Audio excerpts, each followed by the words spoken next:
Hello students. आज की video में हम पढ़ेंगे map projections and there types.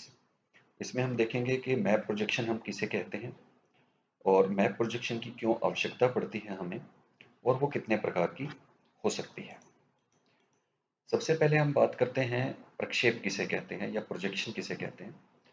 तो जब हम किसी फोटो, फिल्म, मानचित्र इत्यादि को किसी प्रोजेक्टर की मदद से किसी स्क्रीन पर या दीवार पर दिखाते हैं तो उसे हम लोग कहते हैं प्रोजेक्शन या प्रक्षेप। लेकिन भूगोल में अगर हम बात करें जिसमें हम मानचित्र प्रक्षेप को इस्तेमाल करते हैं, तो उस प्रक्षेप में हम फिल्म या फोटो की बजाय हम अक्षांश और देशांतर रेखाओं का इस्तेमाल करते हैं। तो जेएस स्टीयर्स के अनुसार इसकी परिभाषा है कि मानचित्र प्रक्षेप ग्लोब की अक्षांश व देशांतर रेखाओं को सपाट कागज पर प्रदर्शित करने की एक विधि है। तो उसे हम लोग कहते हैं मानचित्र प्रक्षेप। इंग्लिश में हम कहेंगे इसे a map projection is a means of representing the lines of latitudes and longitudes of the globe on a flat sheet of paper. ये देखिए, ये हमारा ग्लोब है। इस ग्लोब के ऊपर हमने अक्षांश और देशांतर रेखाओं को दिखा रखा है। ये जो नॉर्थ पोल से साउथ पोल की तरफ हमारी लाइंस आती हैं इस प्रकार से, इन्हें हम लोग कहते हैं लॉन्गिट्यूड्स या देशांतर रेखा। जबकि जो ईस्ट से वेस्ट में ये हमारी लाइंस होती हैं, इन्हें हम लोग कहते हैं अक्षांश रेखाएं या लैटिट्यूड्स। तो ये दोनों ही जो लैटिट्यूड और लॉन्गिट्यूड्स हैं, ये हमारे किसी भी मैप को बनाने के लिए बहुत ज़रूरी होती हैं। तो इसलिए इन्हीं का जाल जो है हम एक प्लेन कागज के ऊपर प्रकाश की सहायता से या मैथमेटिकल कुछ कैलकुलेशंस करके ड्रॉ करने की कोशिश करते हैं। तो सबसे पहले यही जरूरी बात आती है कि हमें अक्षांश और देशांतर रेखाओं को कागज पर ड्रॉ क्यों करना पड़ता है। तो ऐसा इसलिए करना पड़ता है कि हम जितने भी कोई स्थान है, कोई शहर है, कोई देश है या कोई पूरे विश्व का नक्शा भी है अगर, तो वो बनाने के लिए हमें अक्षांश और देशांतर रेखाओं का एक बेस होना हमारे पास ज़रूरी है। अगर वो बेस नहीं है तो हम जो नक्शा बनाएंगे वो ठीक से आपका कभी भी नहीं बन सकेगा। तो प्रत्येक नक्शे को, जो ज्योग्राफी के लिए ज़रूरी होता है, उसके लिए एक मानचित्र प्रक्षेप यानी कि अक्षांश और देशांतर रेखाओं का एक जाल वो हमारे पास होना ज़रूरी होता है। अब चूंकि कोई भी नक्शा इन रेखाओं के बिना बन ही नहीं सकता, इसलिए प्रक्षेप की रचना ज़रूरी होती है। आप जितने भी नक्शे देखते हैं, चाहे वो दीवार पर देखें या एटलस में देखें या सभी प्रकार की जो भी कोई मैप आपको पुस्तक वगैरह में मिलते हैं, वो सभी की रचना किसी न किसी एक प्रक्षेप के आधार पर ही की जाती है। यानी कि उसका बेस कोई ना कोई, चाहे वो मर्केटर प्रोजेक्शन हो, चाहे वो सिंपल सिलेंड्रिकल प्रोजेक्शन हो, कोई एक आधार उसका अवश्य ही होगा।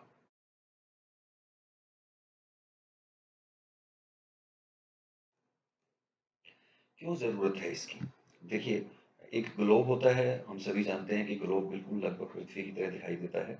उस पर अक्षांश और देशांतर रेखाएं या सारा विश्व या कोई भी फीचर हम दिखाना चाहें, कोई कंट्री दिखाना चाहें, वो बिल्कुल परफेक्टली उसी शेप में दिखता है जैसा कि हमारी अर्थ पर वो एक्चुअल में है। लेकिन ग्लोब की अपनी कुछ दिक्कतें हैं जिसकी वजह से हमें क्या करना पड़ता है कि प्रोजेक्शन की रचना करनी पड़ती है। क्या क्या दिक्कतें हैं? पहली और जो सबसे मुश्किल दिक्कत है वो ये कि ग्लोब को, अगर बड़े साइज का है खास तौर पे वो, तो उसको एक जगह से दूसरी जगह ले जाने में आपको बहुत ज़्यादा दिक्कतें आती हैं। तो कहीं पे भी आप कैरी करना चाहें तो नक्शे को आप फोल्ड करके आसानी से ले जा सकते हैं, लेकिन ग्लोब को आप फोल्ड नहीं कर सकते। तो आपको ग्लोब को अगर बस में ले जाना है, ट्रेन में ले जाना है, तो आपको ले जाने लाने में काफ़ी दिक्कत होती है। जबकि जो प्रोजेक्शंस होती हैं वो लाने ले जाने में काफ़ी आसान होती है। प्रोजेक्शन का मतलब यहाँ पर हमारा मैप से है, विवरण दिखाया जा सकता है। अब होता क्या है कि जब आप ग्लोब पर कोई मैप दिखाते हैं तो वो परफेक्ट तो होता है, लेकिन उसकी स्केल की एक लिमिट है। यानी कि आप उसको बहुत ज़्यादा विस्तार से कोई चीज़ें नहीं दिखा सकते। जैसे आप कभी कोशिश भी करना कि आपके महाविद्यालय में या घर में अगर कोई ग्लोब है, तो आप उस पर कुछ मुख्य शहर तो देख सकते हैं, जैसे कि दिल्ली दिख गया, कलकत्ता दिख गया। लेकिन अगर आप उसके अंदर आप अपना कोई कस्बा देखना चाहें, कोई छोटा शहर देखना चाहें, तो वो वहाँ पर नहीं दिखाया जाएगा, क्योंकि डिटेल दिखाना ग्लोब के अंदर संभव नहीं है। अगर हमको डिटेल दिखाएंगे तो हमें बहुत बड़े ग्लोब की आवश्यकता पड़ेगी, जो कि फिर रखने में और लाने ले जाने में और भी ज़्यादा दिक्कत होगी। तो मैप प्रोजेक्शन के बेस पे जो हम मैप बनाते हैं उनमें विवरण को दिखाना आसान होता है, क्योंकि मैप को हम कितना भी बड़ी स्केल पर भी बना सकते हैं, तो उसके लिए किसी प्रकार का लाने ले जाने में कोई बाधा उत्पन्न नहीं होती। तीसरा है कि मैप प्रोजेक्शंस के ऊपर बेस्ड जो मैप होते हैं उनका उत्पादन करना, यानी कि उनकी प्रिंटिंग करना, और उसकी जो कॉस्ट पड़ती है और जो उसकी मेंटेनेंस कॉस्ट है, रख रखाव वगैरह, वो ग्लोब की तुलना में हमेशा सस्ता होता है। इसलिए भी हमें जो है मैप प्रोजेक्शन की आवश्यकता पड़ती है ताकि हम उसके ऊपर मैप बना सकें। चौथा है कि फोटोकॉपी या स्कैन संभव है। अब अगर आप ग्लोब को फोटोकॉपी करना चाहें तो उसका सिर्फ एक पॉइंट दिखेगा ग्लोब आपकी मशीन की टेबल के ऊपर जिस पर आप स्कैनिंग करते हैं या फोटोकॉपी करते हैं, तो वहां पर केवल बहुत छोटा सा एक पार्ट आ पाएगा। लेकिन अगर आप मैप को फैला करके उसके ऊपर रखते हैं या मैप प्रोजेक्शंस को उस पर रखते हैं तो आप पूरा इजीली उसकी फोटोकॉपी भी निकाल सकते हैं और स्कैन भी कर सकते हैं।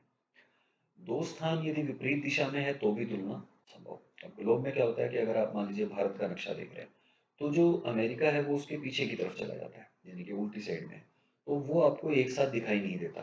तो अगर आपको भारत और अमेरिका की तुलना करनी है तो आपको तब जो है वहां पर दो ग्लोब एक साथ रखने पड़ेंगे, एक में भारत आपके सामने होगा, दूसरे में अमेरिका आपके सामने होगा। एक ग्लोब में आमने सामने की तुलना करना पॉसिबल नहीं है, जबकि मैप पर जो है ये चीज संभव होती है। भंडारण के लिए कम स्थान की आवश्यकता। अब मैप को तो आपने फोल्ड किया और किसी स्टैंड पर रख दिया, किसी दीवार के किनारे पर रख दिया या दीवार पर टांग दिया, तो कम जगह की जरूरत पड़ती है। लेकिन ग्लोब को रखने के लिए एक प्रॉपर 3 डायमेंशनल आपको जगह चाहिए, और बड़ा ग्लोब है तो और बड़ा कमरा भी चाहिए हो सकता है उसके लिए। नेक्स्ट है दूरी और दिशा को मापना आसान। आप एक मैप लेते हैं अगर उसके ऊपर, तो आप क्या करेंगे कि धागे से या फुटे से या किसी भी इंची टेप वगैरह से अगर आप दूरियां मापना चाहते हैं या दिशा देखना चाहते हैं तो मैप के ऊपर वो इजीली एक्सेसिबल होती है, इजी होता है मापना। लेकिन आपकी ग्लोब के ऊपर कर्व होने की वजह से उसके ऊपर फुटे से किसी चीज को मापना या फीते से किसी चीज को मापना थोड़ा सा मुश्किल हो जाता है। नेक्स्ट है स्पार्ट आकृति के कारण आकार को विवर्धन या लघु करना संभव। कई बार क्या होता है कि हमारे पास कोई मैप है लेकिन हमें उसको थोड़ा सा एनलार्ज करके देखना है, या बड़ा मैप है उसको हमें थोड़ा छोटा करना है तो रिड्यूस करना है। तो आप मैप को तो बड़ा और छोटा बड़ी आसानी से कर लें, आजकल मशीनें उपलब्ध हैं या तरीके भी उपलब्ध हैं जिसके जरिए आप मैप को कभी भी एनलार्ज या रिड्यूस कर सकते हैं। लेकिन अगर आपको ग्लोब को एनलार्ज या रिड्यूस करना पड़े स्केल के अनुसार तो वो आपके लिए असंभव है। अब आती है कि दिक्कत क्या है, कि भी हम अगर ग्लोब को काट करके और फैला दें तो हमें एक स्पार्ट कागज मिल जाएगा प्रोजेक्शन बनाने की, उसके लिए हमें कहाँ जरूरत है, क्योंकि ये तो हम सभी जानते हैं कि ग्लोब बिल्कुल सही है। तो ग्लोब को हम काट सकते थे और काट करके उसको फैला देते तो वो आपका मैप बन जाता फैला करने के बाद। लेकिन वास्तव में ये इतना आसान नहीं है। आप कभी किसी ग्लोब को काट करके फैलाने की कल्पना करके देखिए, आप पाएंगे कि वो या तो किनारों से कट फट जाएगा या वो ओवरलैप करेगा, यानी कि बिल्कुल स्पार्ट समतल कागज के रूप में वो फैलाव नहीं होगा, क्योंकि जो हमारा ग्लोब होता है या कोई भी गोल चीज जो इस प्रकार की होती है वो एक नॉन डेवलपेबल सरफेस है, यानी कि जिसको आप विकसनीय पृष्ठ के रूप में फैला नहीं सकते, स्पार्ट नहीं कर सकते। इस वजह से हमें दिक्कत आती है कि अब अक्षांश और देशांतर रेखाओं का जाल फिर हमें किसी अन्य तरीके से बनाना पड़ेगा। ग्लोब को काट करके या फैला करके आप उसको प्राप्त नहीं कर सकते। तो इसको समझने के लिए हमें जो है स्तंभों को थोड़ा समझना पड़ेगा कि सरफेस जो है कितने टाइप का होता है। सरफेस बेसिकली दो मुख्य टाइप का होता है, एक होता है विकसनीय पृष्ठ, यानी कि जिसको काट करके अगर आप सीधा करके फैलाएंगे तो वो बड़ी आसानी से फैल जाएगा। जैसे कि आपने सिलेंडर की आकृति होती है, जो हमारा सिलेंडर है वो गोल आकृति के अंदर है, तो आप उसको अंदर से वो खोखला होता है, तो आप उसके एक किनारे से काट रहे हैं और उसको सीधा करेंगे तो वो बिना किसी सलवट के या बिना किसी ओवरलैपिंग के बिल्कुल फ्लैट हो जाएगा। ठीक है। इसी तरीके से शंकु होता है, उसको भी आप काट करके फैला सकते हैं। तो इस प्रकार के जो पृष्ठ होते हैं उन्हें हम कहते हैं विकसनीय पृष्ठ या डेवलपेबल सरफेस। दूसरे होते हैं अविकसनीय पृष्ठ, यानी कि ऐसे सरफेस जिनको काट करके अगर आप फैलाएंगे तो वो सीधे नहीं फैलेंगे, उनमें या तो सलवट आ जाएगी या वो एक दूसरे के ऊपर ओवरलैप करेंगे, बिल्कुल स्पार्ट उनको फैलाना संभव नहीं होता। तो ऐसे पृष्ठों को हम लोग कहते हैं अविकसनीय पृष्ठ या नॉन डेवलपेबल सरफेस। हमारी अर्थ उनमें से एक है। इसी प्रकार से आप फुटबॉल देखेंगे तो वो भी फैलानी संभव नहीं होती। तो ऐसे पृष्ठ को हम लोग कहते हैं अविकसनीय पृष्ठ। अब ये देखिए, ये हमारा सिलेंडर की आकृति है जिसको हमने ग्लोब के चारों तरफ लपेट रखा है। आप इसमें से इस पर अक्षांश और देशांतर रेखाओं का जाल बनाएं, उसके बाद इसको किसी भी एक कैंची से या कटर से यहाँ से काट दें और उसको फैला देना, आपको अक्षांश और देशांतर रेखाओं का जाल मिल जाएगा। तो ये एक प्रकार का डेवलपेबल सरफेस हो गया।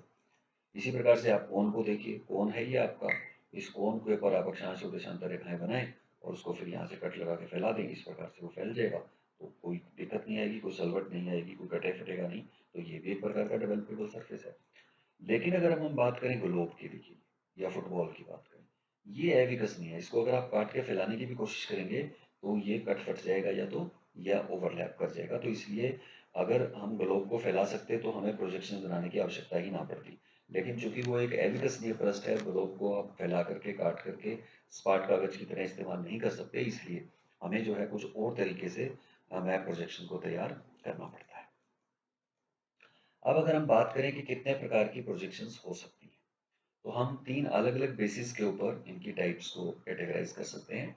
एक होता है रचना विधि के आधार पर, यानी कि हमने कैसे उनकी रचना की है उस बेसिस पर। दूसरा होता है गुणों के आधार पर। प्रत्येक जो हम प्रोजेक्शन बनाते हैं उसमें कुछ गुण होते हैं, जैसे कि क्षेत्रफल का गुण होता है, दिशा का गुण होता है, या आकृति का गुण होता है, तो उसके आधार पर।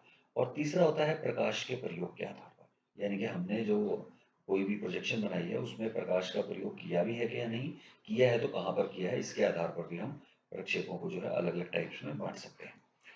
अगर पहले हम बात कर लेते हैं रचना विधि के आधार पर। रचना विधि के आधार पर जो है हम इसे कह सकते हैं, पहली प्रक्षेप जो बनती है वो होती है बेलनाकार प्रक्षेप।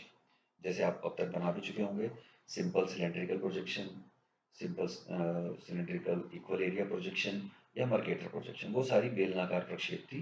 तो वो हमारी रचना विधि। रचना विधि का मतलब है हमने कागज को लपेट करके ये की थी, तो इसलिए हम उसको कहते हैं बेलनाकार प्रक्षेप।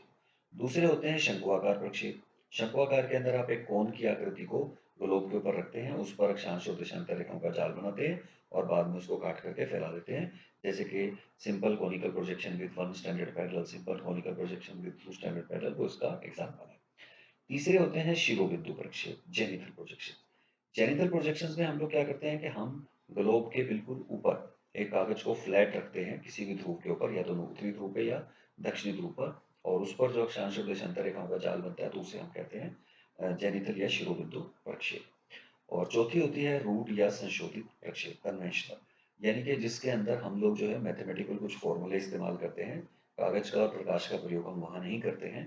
तो ऐसी प्रक्षेप को हम लोग कहते हैं कन्वेंशनल प्रक्षेप या संशोधित प्रक्षेप। ये होती है जैसे सिनुसॉइडल और बॉलवीड।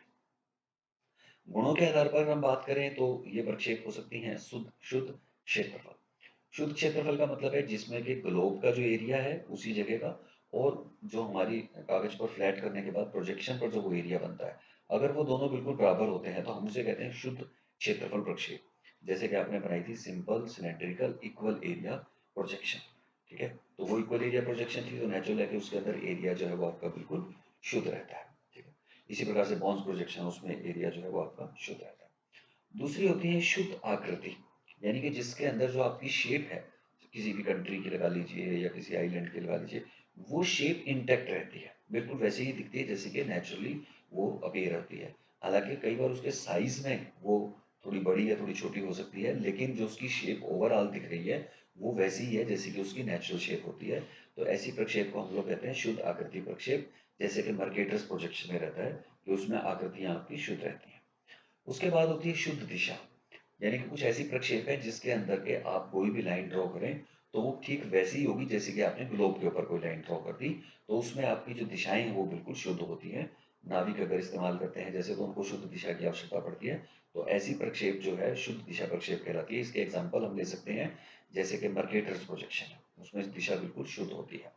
ज्यादातर जो हमारी जेनिथल प्रोजेक्शंस होती हैं वो भी शुद्ध दिशा प्रक्षेप होती हैं।